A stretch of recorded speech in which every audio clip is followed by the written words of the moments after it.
ഇറ്റലിയിലെ മജരത്തായിൽ നടന്ന അത്ഭുതം.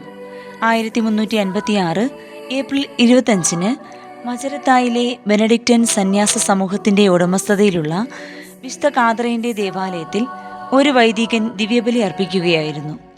കൂദാശാകർമ്മത്തിന് തൊട്ടുമുൻപ് വിശുദ്ധ കുർബാനയിലെ ഈശോയുടെ യഥാർത്ഥ സാന്നിധ്യത്തെക്കുറിച്ച് ആ വൈദികന് ഒരു നിമിഷ നേരത്തേക്ക് സംശയമുണ്ടായി.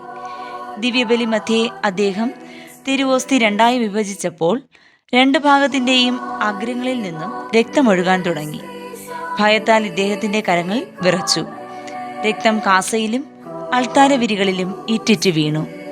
അൾത്താരവിരി രക്തത്താൽ കുതിർന്നു.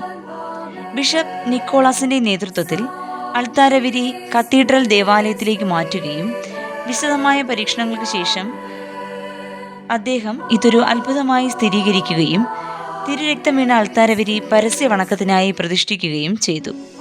ഇത് ഇന്നും വിശുദ്ധ ജൂലിയാനോയുടെ കത്തീഡ്രൽ ദേവാലയത്തിൽ സൂക്ഷിക്കപ്പെടുന്നു. 1647 പ്രസിദ്ധീകരിച്ച സേക്രഡ് ഇറ്റലി എന്ന ഗ്രന്ഥത്തിൽ ഇതേപ്പറ്റി വിശദമായി പരാമർശിക്കുന്നുണ്ട്.